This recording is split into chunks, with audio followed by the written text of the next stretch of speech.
Hello everyone. So just wanted to share few of my experiences of my journey in spiritual path. And most of the people face some issues, some problems, and I also went through some. So I thought of sharing what did I face and what I did about it. So in this journey, we gain so much of knowledge. We read a lot of books. We listen to so many people, satsang, gurus and what not. तो उससे क्या होता है कि excuse me, वो सारी इतनी knowledge इकट्ठी हो जाती है, but the issue is that वो सारी नॉलेज अंडरस्टैंडिंग में कन्वर्ट नहीं होती. और गहरे में अंडरस्टैंडिंग ये समझिए कि हमारा मेन गोल होना चाहिए इन रियलिटी. और real understanding happens when the knowledge that you have accumulated gets dissolved. कितनी ही नॉलेज आप जमा कर लो, अनलेस वो अंडरस्टैंडिंग में कन्वर्ट नहीं होती, it is more less useless. These are just a dump of words in your mind as memory, no use, at least in my experience. और अंडरस्टैंडिंग तब होगी when there is a dissolution of knowledge itself. कि इतना effort लगा दिया कि अब आप नो एफर्ट स्टेज पर आ गए. एग्जाम्पल दें कि जैसे जब गिटार हम सीखना शुरू करते हैं, मैं अपने एग्जाम्पल दूँ तो स्टार्टिंग में इट्स नॉलेज धीरे धीरे हम ब्रेन यूज़ करते हैं कि हाँ इस नोट को हिट करूँ, ये कॉर्ड लगाऊँ, साथ में रिदम भी चल रहा है. तो उस सब को करने के लिए हम नॉलेज को एक्सेस करते हैं और थ्रू आवर अपने ब्रेन, अपनी मेमोरीज में अच्छा यहाँ पे जाना है, ये करना है, वो करना है. और फिर जाके वो धीरे धीरे धीरे नॉलेज अंडरस्टैंडिंग में कन्वर्ट होती है. और जब अंडरस्टैंडिंग आ जाती है तब वो फ्लुएंटली बचता है. तब आपको बार बार नॉलेज को एक्सेस करने की जरूरत नहीं होती कि ओ यहाँ पे ये कॉर्ड लगाना है, ये करना है, वो करना है. And same goal for singing और इवन इन एनी स्पोर्ट. तो होता क्या है कि वो नॉलेज जब अंडरस्टैंडिंग में कन्वर्ट हो जाती है तो it's like effort to no effort की जर्नी. So the only knowledge we need to find, that knowledge that removes knowledge. And knowledge, removing knowledge is understanding. अब अंडरस्टैंडिंग भी आ गई, लेट्स सपोज, तो इससे फर्क पड़ता है, no doubt, when we have understanding of the truth. और अगर मैं यहाँ अपनी दो अंडरस्टैंडिंग की बात करूँ जो मैंने अपने एक्सपीरियंस से सीखी और अपने कुछ पुराने टॉक्स में भी बोला है, कि पहली तो कि आपको अपने होने में होना है, कि आपके होने के ऊपर बाकी सब हो रहा है. और दूसरा कि आपके हाथ में कुछ नहीं है, आपके हाथ में सिर्फ होना है. लेकिन और जितना भी आपकी इवेंट्स चल रही है लाइफ की, सबकी just a programming. It's just a unique programming of higher intelligence, God, consciousness, जो भी आप नाम दे सकते हो.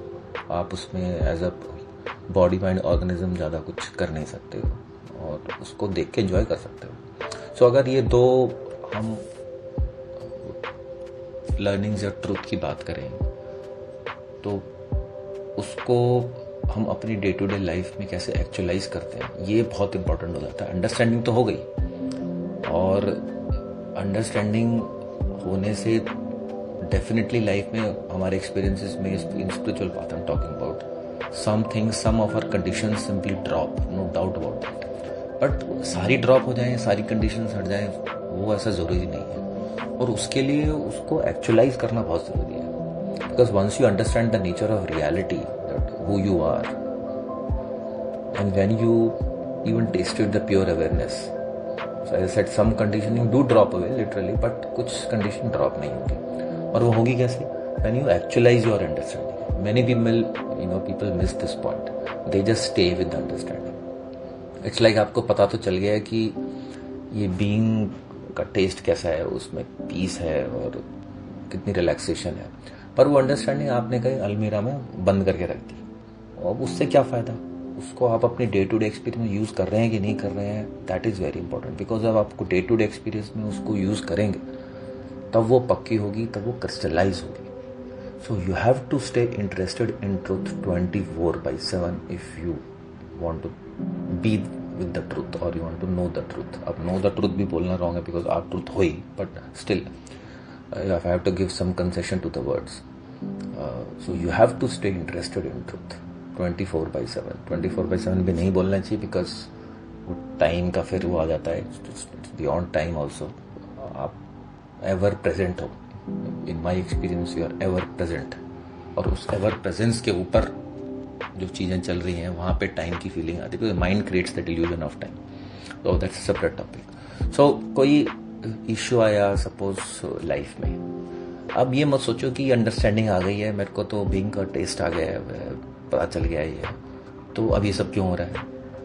अब वो अंडरस्टैंडिंग आई है आपके पास तो यूज़ करें इसे, उसको एक्टिवेट करें. This is the opportunity that प्रकृति आपको दे रही है यूज़ करने की, सो दैट आपकी अंडरस्टैंडिंग और स्ट्रॉन्ग और क्रिस्टलाइज हो. And in every event of your life you have to measure your understanding of the truth. And when I say truth over here, it's about your being, your होना, just be. And second कि आपके हाथ में कुछ नहीं है, programming के हिसाब से चल रहा है. इन दोनों के against we have to measure this against the fact of our experience in daily events जो हमारे साथ लाइफ में हो रहे हैं. जैसे ऑफिस का कोई एग्जांपल लें कि ऑफिस में कुछ किसी ने कुछ बोला और from your point of view ही और she is just talking nonsense, और मतलब वो बिल्कुल गलत कर रहा है. फ्रॉम उसे तो गलत सही नहीं होता, लेकिन वो गलत कर रहा है, फिर उससे आप परेशान हो रहे हो, फिर उससे आप काइंड ऑफ सफ़र हो रहे हो. तो वो हर, ये एक एग्जांपल मैंने दिया है, बट ऐसे हर मोमेंट पे आपके पास इवेंट्स आ रहे हैं. वो तो उस एग्जांपल को पकड़ें, तो उसमें आप वापस जाएं अपने ट्रूथ की अंडरस्टैंडिंग में और उसको मेजर करें उसके कि अच्छा ठीक है उसने ऐसा लिखा, हाँ बट वो भी एक बीइंग है, उसकी भी प्रोग्रामिंग चल रही है, वैसे मेरी भी बीइंग है, वो भी बीइंग तो हम बिल्कुल शेयर कर रहे हैं. बीइंग तो ऐसा नहीं कि मेरी बीइंग अलग है उसकी बीइंग से. So we share a common being. Exact in reality अगर आपको अंडरस्टैंडिंग तो वो और मैं सेम है. और फिर वो जो कर रहा है या कर रही है वो अपनी प्रोग्रामिंग के तहत चल रही, आप अपने प्रोग्रामिंग के तहत चल रहे हो.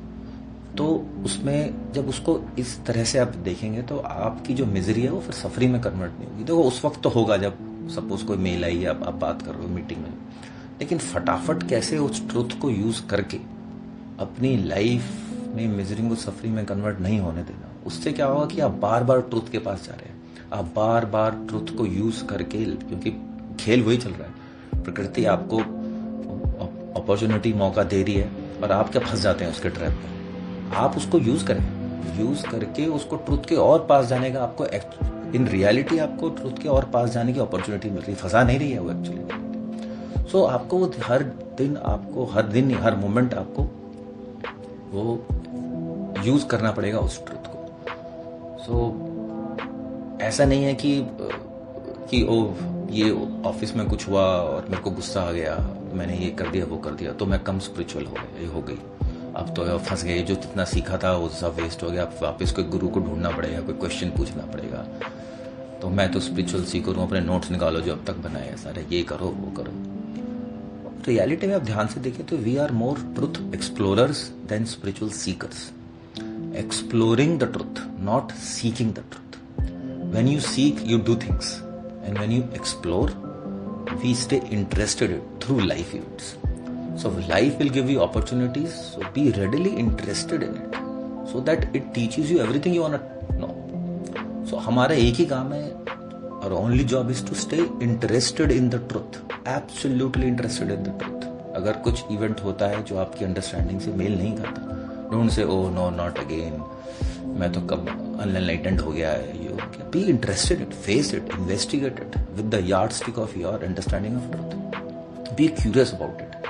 सी कि क्यों हुआ, अच्छा कुछ हुआ, ऐसा क्यों हुआ, उसको थोड़ा फेस करें, इन्वेस्टिगेट करें. एक चाइल्ड लाइक क्यूरियोसिटी होना चाहिए, उससे भागने की जरूरत नहीं है, या उसको मतलब हम यूजुअली क्या करते हैं, we go into the path of removing the suffering, कि just get rid of it, oh no this is not good for me, ये क्या कर दिया मेरे साथ ही ऐसा क्यों हो रहा है. जब आप इस चक्कर में पड़ते हैं कि वो ये ऐसा नहीं होना चाहिए, बाई डूइंग समथिंग उसको रिमूव करो, तो आप फिर लोअर वाइब्रेशंस में जाते हैं, क्योंकि आप सर्वाइवल और सस्टेनेंस इंस्टिंक्ट पे आ गए. और दैट इज अगेन दिस मूलाधार चक्र. मैं चक्रास पे नहीं जाऊंगा, बट सिंपल वे में ये है कि आप फिर नीचे वाइब्रेशन में नीचे गिरे, आपको ऊपर वाइब्रेशन में जाना है.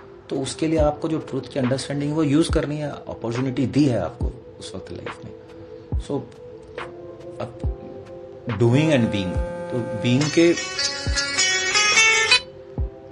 ऊपर आपकी डूइंग हो रही है, आपके होने के ऊपर बाकी सब हो रहा है.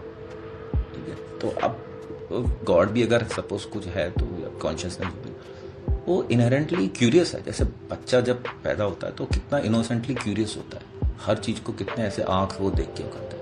तो वही आपको अपनी लाइफ में इवेंट में करनी है। बच्चा बन के उसको क्यूरियोसिटी से देखना है, उससे ऐसे नहीं ये क्यों हो गया, उसको क्वेश्चन करके उसको नीचे वाइब्रेशन में नहीं जाना है। Even for good things we need to see it and see okay हाँ। सो ट्रुथ को पाना है तो उसमें हर मोमेंट आपको इंटरेस्टेड रहना होगा। वो पागलपन भी कह सकते हैं उसको, बट आपको लाइफ हर मोमेंट आपके साथ कुछ इवेंट हो रहे हैं तो आपको हर पल वो मौका दे रही है कि आप लाइफ इवेंट्स को देखें, समझें ध्यान से, गहरे से, और अगेंस्ट ट्रुथ की जो यार्ड स्टिक है, ट्रुथ की अंडरस्टैंडिंग उसके अगेंस्ट उसको मेजर करें, तो आप पाएंगे कि हर इवेंट में आपको सच की या ट्रुथ की खुशबू है, हर एक इवेंट में। और जितना आप उसको इस प्रैक्टिस को करेंगे वो आपकी क्रिस्टलाइज होती जाएगी। आप उसको ट्रुथ की अंडरस्टैंडिंग से ना करते हुए उसको माइंड से सॉल्व करके डूइंग में सफरिंग रिमूवल उस ट्रैप में फंस जाते हैं, तो फिर ट्रुथ, उसका मतलब ट्रुथ से दूर हो गए। ट्रुथ को यूज कर करके आप उसको सिचुएशन को देखिए, और तो मुझे लगता है कि उससे थोड़ा काफ़ी फ़ायदा होगा।